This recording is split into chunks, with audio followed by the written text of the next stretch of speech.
ಪ್ರೀತಿಯ ವೀಕ್ಷಕರೆಲ್ಲರಿಗೂ ಆದರವಾದ ಸ್ವಾಗತ. ಇಂದಿನ ವಿಡಿಯೋ ಆಧುನಿಕತೆಯಿಂದ ಪ್ರಾಚೀನತೆಯೆಡೆಗೆ ನಮ್ಮನ್ನು ಕೊಂಡೊಯ್ಯುತ್ತದೆ.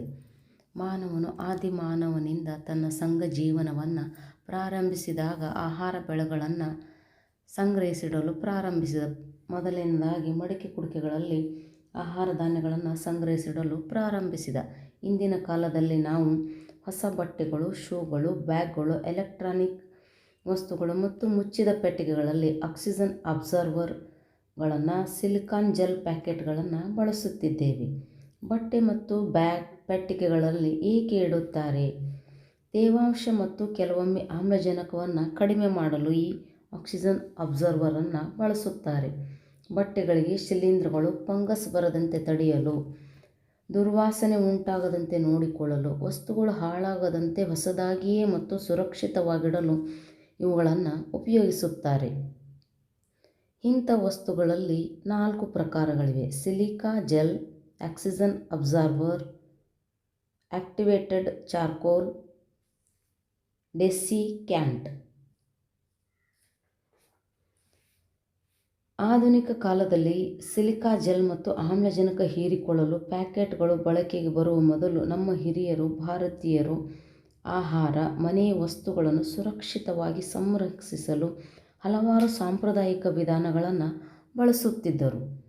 ಮೊದಲನೆಯದಾಗಿ ಆಹಾರ ಪದಾರ್ಥಗಳನ್ನು ಬಿಸಿಲಿನಲ್ಲಿ ಚೆನ್ನಾಗಿ ಒಣಗಿಸಿ ಅವುಗಳನ್ನು ಸಂರಕ್ಷಿಸಿ ಇಡುತ್ತಿದ್ದರು.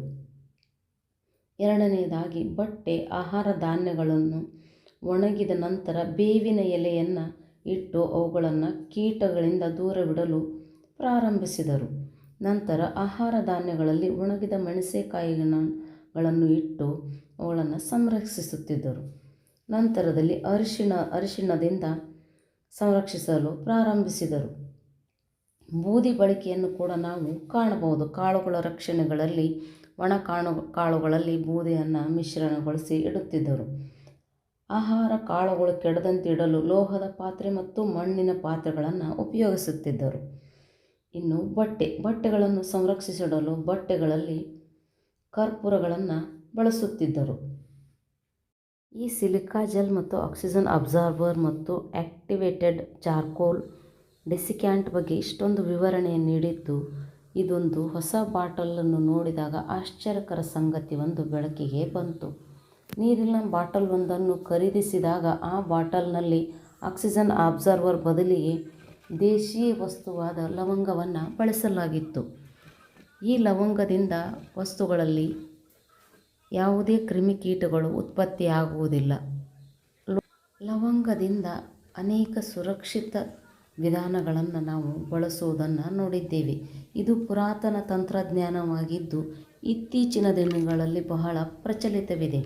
ಬ್ರ್ಯಾಂಡೆಡ್ ಕಂಪನಿಯ ಬಾಟಲ್ ಒಂದರಲ್ಲಿ ಇದನ್ನು ನೋಡಿದಾಗ ತುಂಬ ಆಶ್ಚರ್ಯವೆನಿಸಿತು.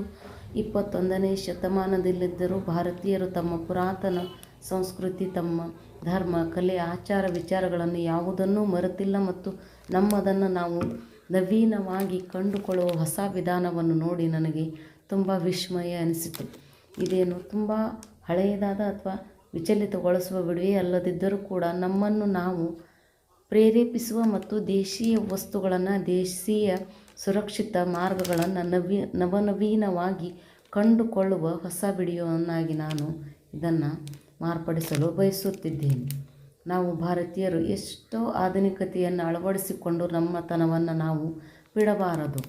ವಿದೇಶಿ ವಸ್ತುಗಳನ್ನು ಕಂಡ ಕೂಡಲೇ ವ್ಯಾಮೋಹವನ್ನು ನಿಲ್ಲಿಸುವುದನ್ನು ಬಿಡಬೇಕು. ಏಕೆಂದರೆ ನೋಡಿ, ಈ ಆಕ್ಸಿಜನ್ ಅಬ್ಸರ್ವರಿಂದ ಸುಮಾರು ಅನೇಕ ಹಾನಿಗಳುಂಟು. ಇದನ್ನು ಮಕ್ಕಳು ಮುಟ್ಟುವುದಾಗಲಿ, ತಿನ್ನುವುದಾಗಲಿ, ಇದನ್ನು ನೀರಿನಲ್ಲಿ ಹಾಕುವುದಾಗಲಿ ಮಾಡಬಾರದು. ಇದರಿಂದ ಅನೇಕ ವೈಪರೀತ್ಯಗಳು ಕಂಡುಬರುತ್ತವೆ. ಅದೇ ರೀತಿಯಾಗಿ ಲವಂಗವನ್ನು ಉಪಯೋಗಿಸುವುದರಿಂದ ಇದರಿಂದ ಯಾವುದೇ ತೊಂದರೆ ಆಗುವುದಿಲ್ಲ. ತುಂಬ ಕಡಿಮೆ ಬೆಲೆಯಲ್ಲಿ ತುಂಬ ಪುರಾತನ ವಿಧಾನವನ್ನು ನವೀನವಾಗಿ ಮಾಡಿರುವ ಈ ತಂತ್ರಜ್ಞಾನವು ನನ್ನ ಮನಸ್ಸಿಗೆ ತುಂಬ ಇಷ್ಟವಾಯಿತು. ಇಂತಹ ತಂತ್ರಜ್ಞಾನಗಳು ಮುಂದುವರಿಯಲಿ.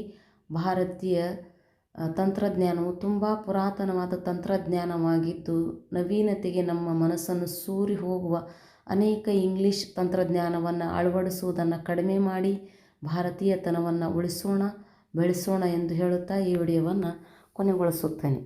Thanks for watching. ಬಾಯ್.